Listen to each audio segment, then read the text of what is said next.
Well, good morning, everyone. Welcome to session 4 of Discipleship in a Sexually Confused Culture. And this morning we're going to think about the ultimate purpose of sex and marriage. Ultimate with a capital U. So let's get underway. Now you may remember that on our second session, we looked at Matthew 19, 4 through 5. Here Jesus is asked about divorce. And so the Pharisees ask him, and they're testing him, is it lawful for a man to divorce his wife for any cause? And so Jesus answers that in Matthew 19, 4 through 5, and here's what he says. He answered, have you not read that he who created them from the beginning made them male and female? And said, therefore, a man shall leave his father and mother and hold fast to his wife, and the two shall become one flesh. So they are no longer two, but one flesh. Therefore, what God has joined together, let no man separate. So a word about that because it's so important in terms of orienting any talk about marriage or sexuality. So notice what Jesus does. In answer to the question, is divorce legal? And by that the Pharisees mean permissible by God. That's what they mean. Jesus says, well, the way to answer that question is to go back and to look at God's original intention and design for men, women, for sex, and for marriage, and that'll answer our question. And in doing that, he cites from two passages of the book of Genesis. First, he cites Genesis 1, 27 to 28. God created men and women in his own image.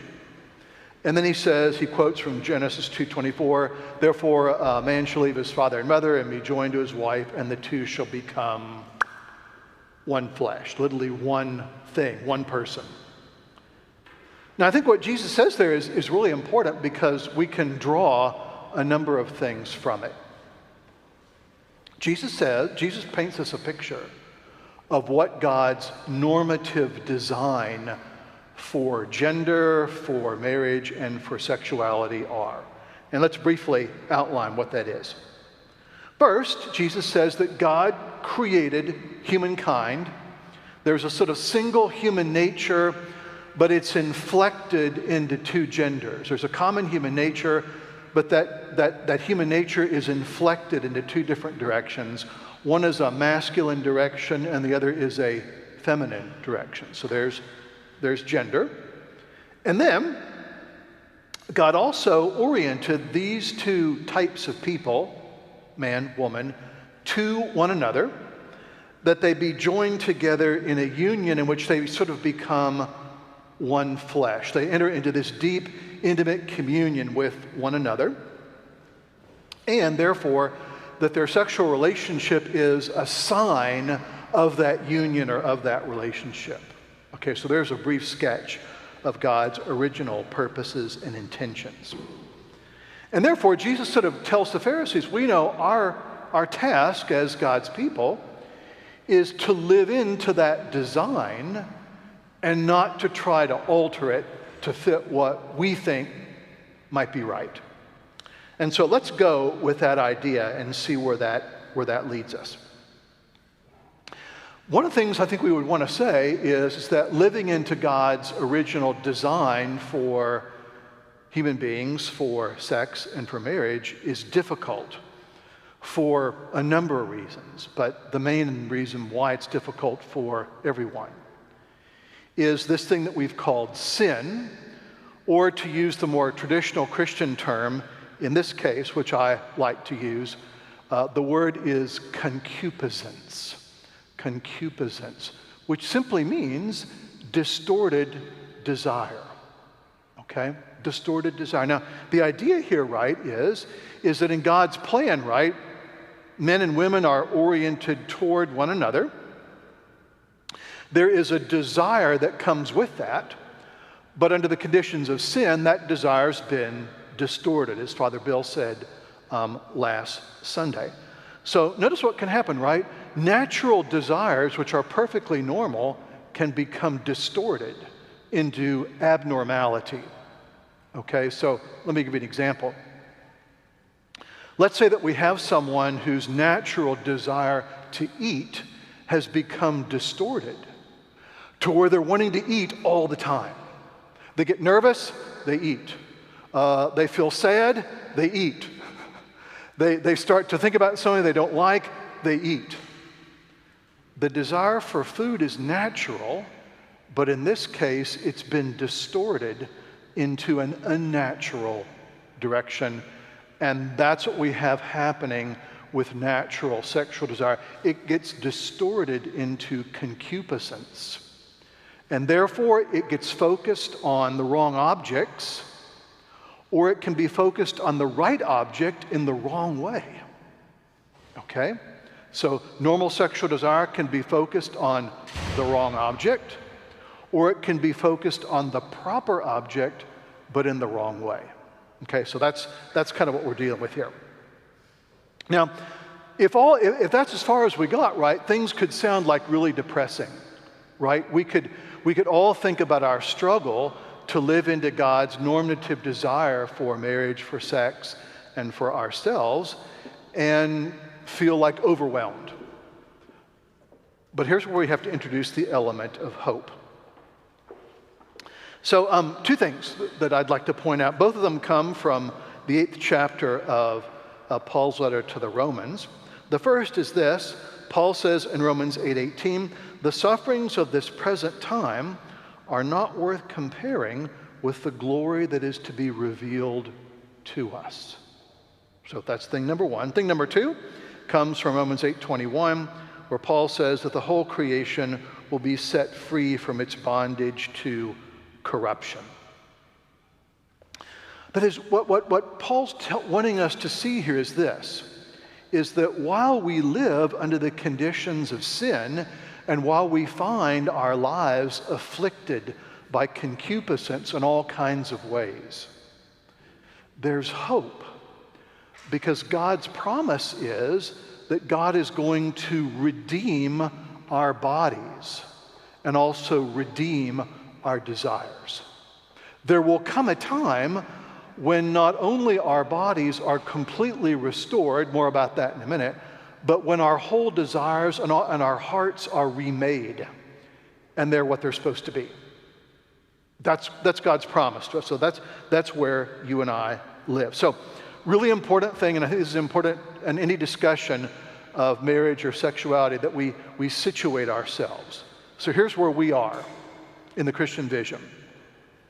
You and I are standing in between God's good creation, emphasis on the word good, and God's redemption of creation, God's restoration of creation.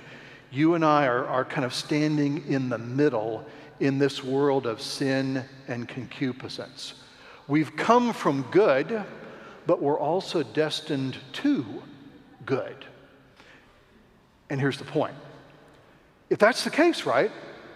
If it's the case that our bodies will be raised from the dead, if it's the case that all our desires are going to be redeemed, then it makes sense, doesn't it, to live against both sin and concupiscence in this life as a witness to that hope.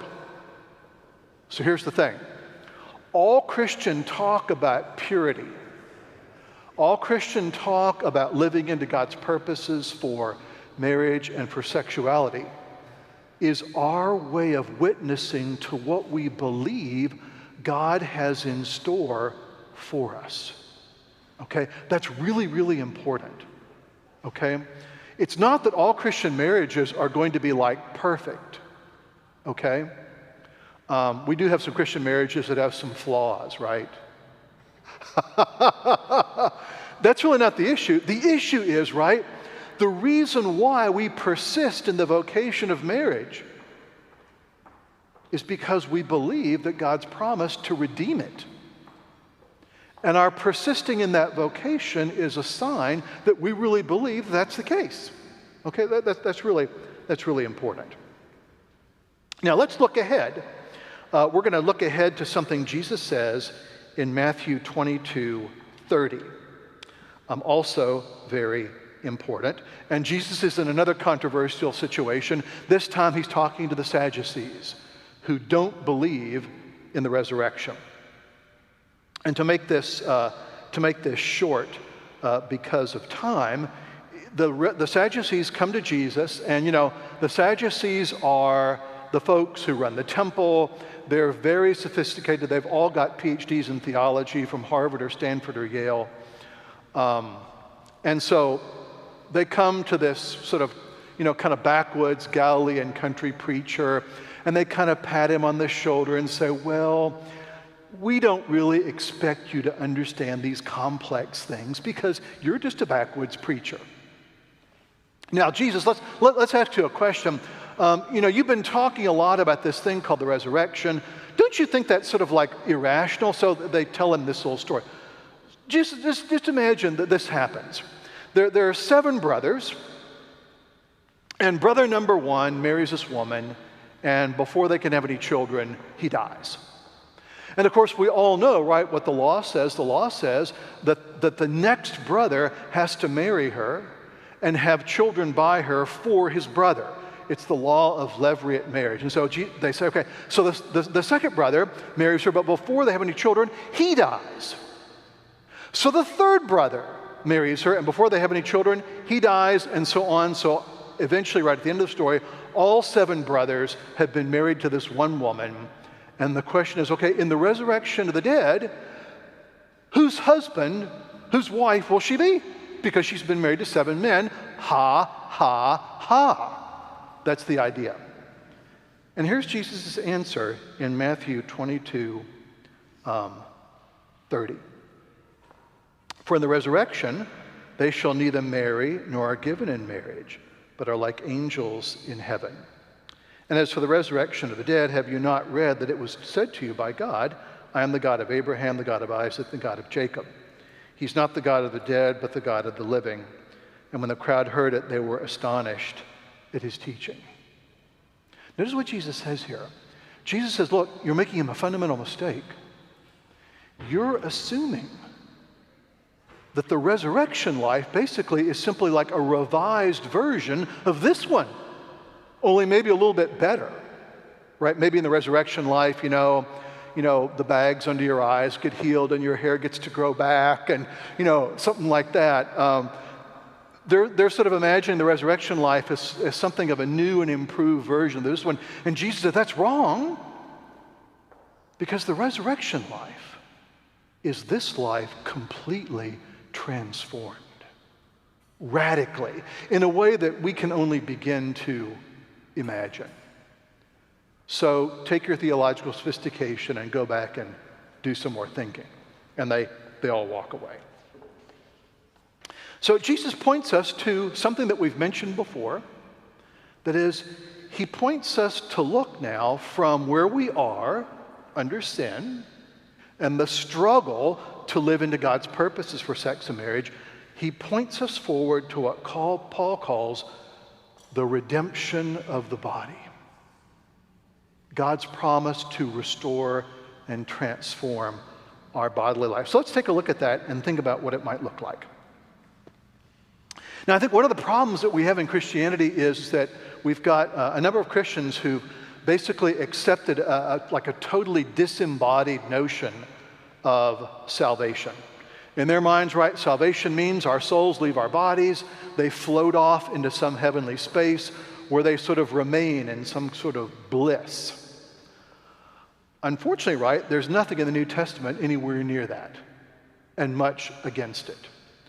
I'm thinking here of 1 Corinthians 15, where Paul insists against the Corinthians that God's purpose is to give us resurrection bodies.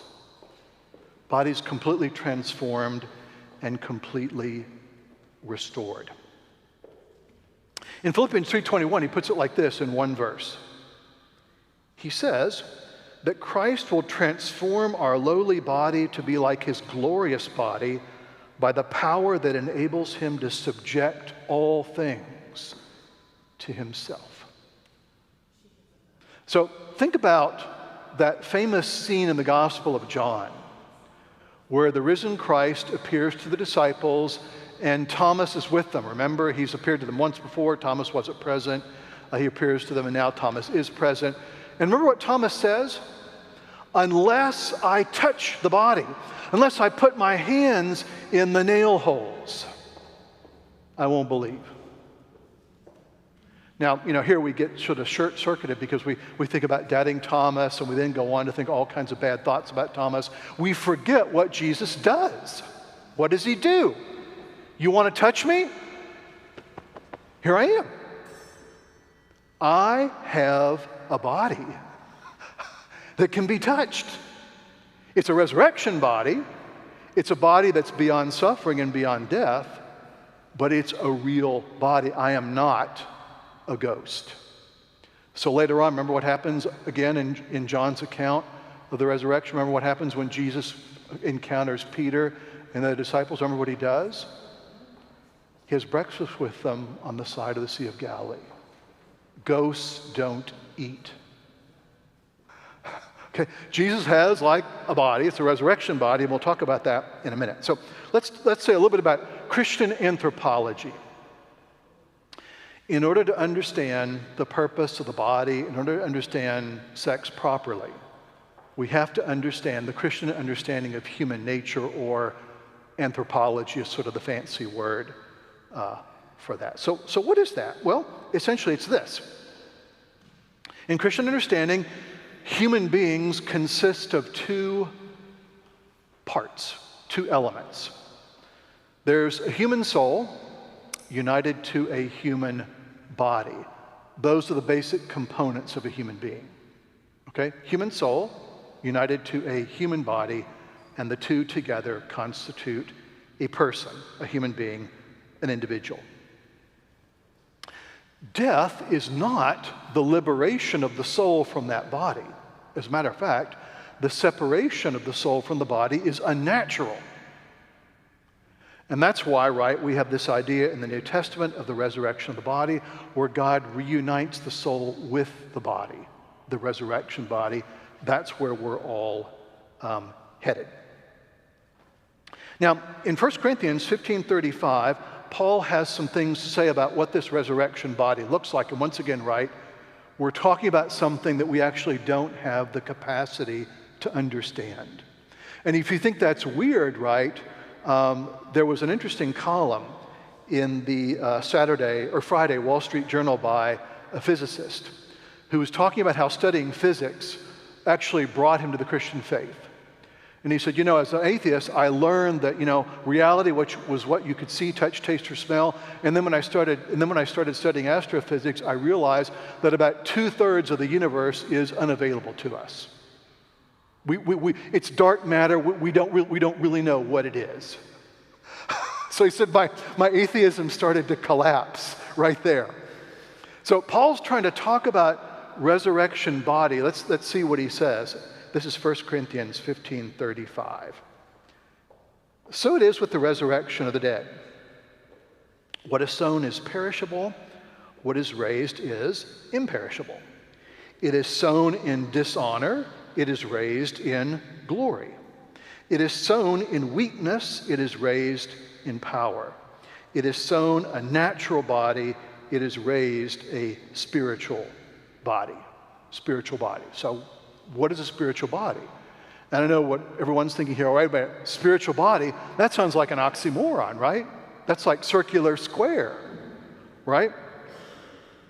That doesn't seem to make sense. Well, I think what Paul's saying is this.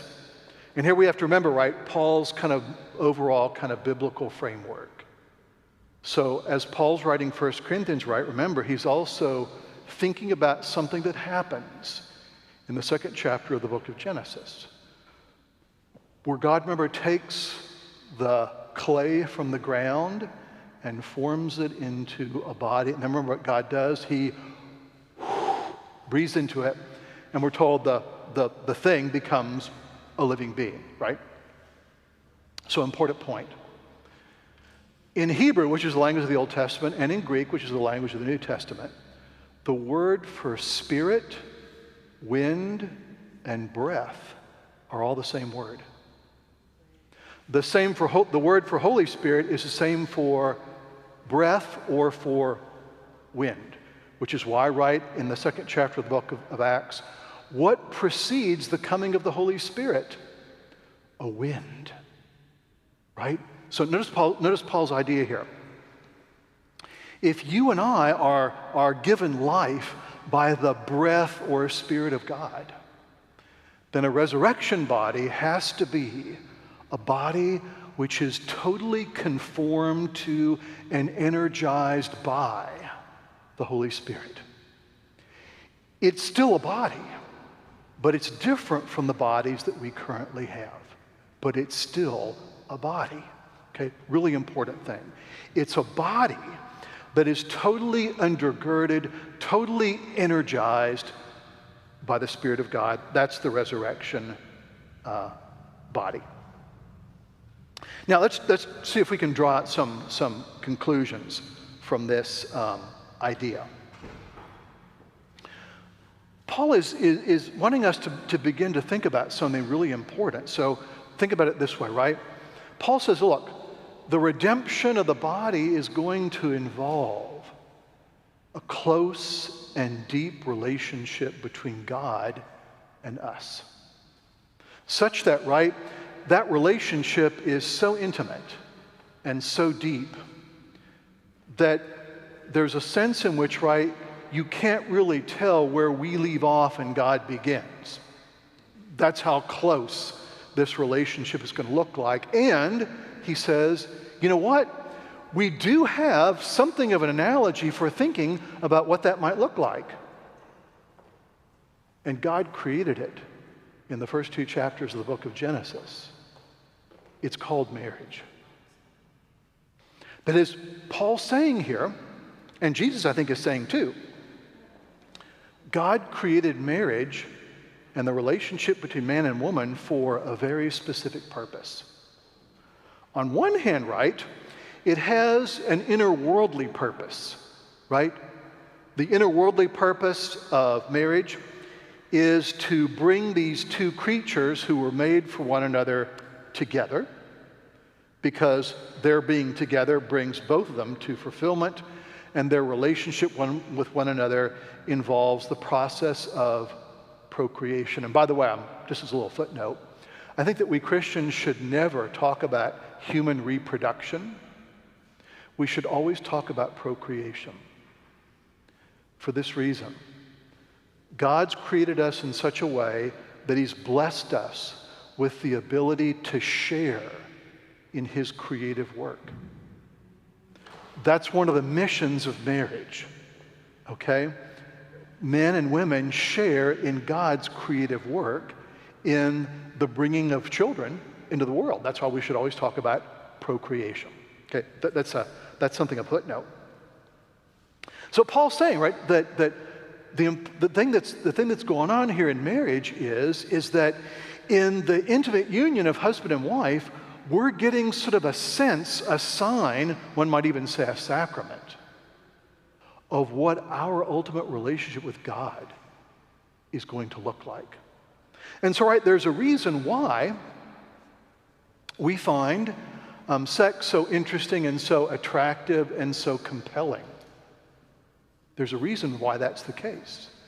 And it's because what we actually want deep down at the bottom of sexual desire is God. That's the ultimate goal of that desire. That's what we're really wanting. And so in effect, right, what God's done in the creation of sex is He's actually done something really wonderful, which actually is no surprise, right? Because everything God does is wonderful. But it's almost like God's saying to us, okay, look, the relationship between husband and wife, right, is so wonderful and so fulfilling and so beautiful and so ecstatic, right? I'm giving you a small taste, a glimpse of what your life is going to be like in my presence. If you think sex is wonderful, wait till you see me face to face. Just getting you ready. Okay, just helping you to kind of get a sense of what is coming. So the idea here is that one of the reasons why marriage is so important is because it has that transcendent purpose that God's assigned to it. Okay? And notice what this means, right?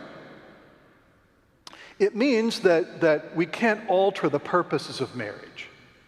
Okay? We can't alter the fact that marriage was intended to be between two human beings of a different gender. That's part of God's purpose. We also can't alter the fact that God intended that relationship to be procreative. We can't, and we also can't alter the fact that God intended that relationship to be lifelong and characterized by faithfulness, because it's supposed to mirror his faithfulness to us. Okay? All this is to say, right, that the problems with marriage and sex in the church begin when we cut off the transcendent reference of it and only see it in light of our current framework. That's when all the problems start. And that's when we come to all kinds of confusions. So the way that I like to put this, whenever I'm asked, because I get asked frequently about this, oh, you're an Anglican, aren't you the ones who hate fill in the blank? We apparently hate everyone. I always say, no, I said, our job as God's people is to try to live into his design for sex and marriage. And that's a struggle that's going to take all our energy and all our dedication in this life. Our job as God's people is not to change the form or purpose of marriage, but to live into them. That's our job, right? And that's really what our energies need to be going into. Now, let's take this one step further. And I want to say a little bit about the meaning of marriage and God's larger purposes. One of the problems I think that we have is, once again, if we adopt a sort of very worldly, this moment focus, we're going to miss a lot. So one of my favorite verses from the New Testament is 1 Corinthians 2:9. What no eye has seen, nor ear heard, nor the heart of man imagined, what God has prepared for those who love him. That is, it's really, really, really important that as we talk about sex and marriage and God's purpose for them, we just accept the fact, right, that what God has in store for us is so wonderful, so fulfilling, so beautiful, so transcendent, so gorgeous and glorious that we cannot even begin in this life to even fathom what it is. It is literally mind-blowing. And that's what we have to live with, okay? We have to live with that sense of that being true. Another way to think about this is to think about it along these lines. Think about what happens in the 19th chapter of the book of Revelation. Now I know that we all maybe are a little skittish of the book of Revelation because we've heard all sorts of courses and talks on Revelation in which someone tries to predict the end of the world and identify the Antichrist and that sort of thing. I won't try to do that because I don't know the answer to either of those questions. Okay, maybe I'm just slow, but I don't know them. But I think we can say this, right? Isn't it important and significant that when we get to Revelation 19, right, it's in effect a vision of what the whole story of creation is about. Revelation 19 is giving us a kind of a window opening into God's ultimate purpose for everything. And when the doors on Revelation 19 open, what do we see? Well, it's the wedding between the Lamb and his bride. It's the wedding supper, the wedding festival of Christ and his church. In effect, right, The whole story of creation is the story of God drawing his people into an intimate, ecstatic, and joy-filled relationship with himself. That's what the whole story has been about all along. And it's important to kind of look at things from that perspective. Now, what does this mean? Well, it means this. I think we can think about it in a couple ways, but we need to think about at least a couple of these things. We need to remember, right, and here we get some, I think, wonderful Christian realism about marriage, right? And I'm sure I'm not telling you anything you don't know, and those of you who are already married will know this already, and that's this. No human being, no matter how wonderful they are, can provide you with complete fulfillment. The surest way to marital trouble is to believe that you'll find Miss or Mr. Right, and the moment you're married to that person, your life will be unending bliss. No. It's not going to happen. Okay? It's like the cartoon. There was this cartoon, I think it was in Wall Street Journal a couple of years ago, and it's this man, he's in the office of, I think, like a divorce lawyer or a psychiatrist. They're kind of pretty much the same, aren't they? And he says, marriage is really easy. I've done it 4 times. The idea right here is that we realize as Christians, right, that our ultimate and final fulfillment will only come from God. And therefore we realize that no human spouse can give us the complete fulfillment that we need. Okay? If you're interested in following up on that theme, I highly recommend Tim Keller's book, The Meaning of Marriage, which I use when I'm preparing couples for marriage here. But it's a warning, and the warning is this, right? The warning that we're getting here is that you will not find happiness, the happiness that God intends for you, in casual sex. God's purpose for sex is not going to be fulfilled in that way. And you will not find happiness in it. You actually may find the opposite. The same is true for pornography. You will not find happiness there. One of the things that I found very interesting, I was talking to a fella who does marriage counseling, had gone for training in working with folks who have become addicted to pornography, because he told me that's one of the main causes of marriage dysfunction now.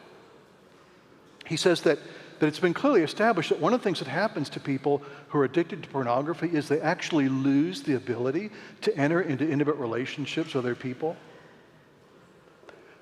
Pornography has warped their heart and their mind. God wants to unwarp it.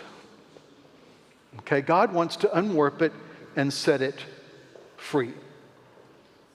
So here's one way to think about things. I know we tend to think about, the Christian vision of sex is don't talk about it and save it for marriage. Okay? There's a Christian comedian who says, he grew up in a really conservative church, and he kind of presents this in a funny way. He says, what I learned about sex in the church I grew up in is that, sex is dirty, therefore you should save it for marriage. Well, no, that's really not it at all. But I think the idea is this. For Christians, right, the goal is not to repress sexual desire or to erase it, but to allow God to redeem it. The goal, right, is our goal is not to stop having sexual desires at all, right? That's not the goal. That would be unnatural.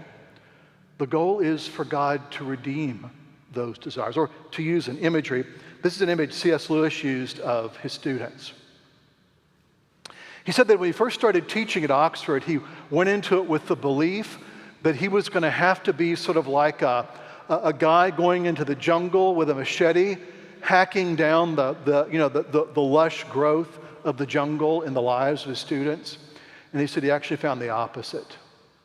He said what he found most in most Oxford undergraduates is not jungles that needed to be hacked back, but deserts that needed to be irrigated.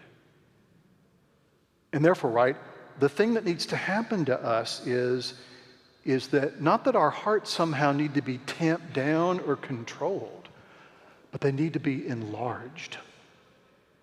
They need to be enlarged by the love of God. That's what really needs to happen. Now, one final thing.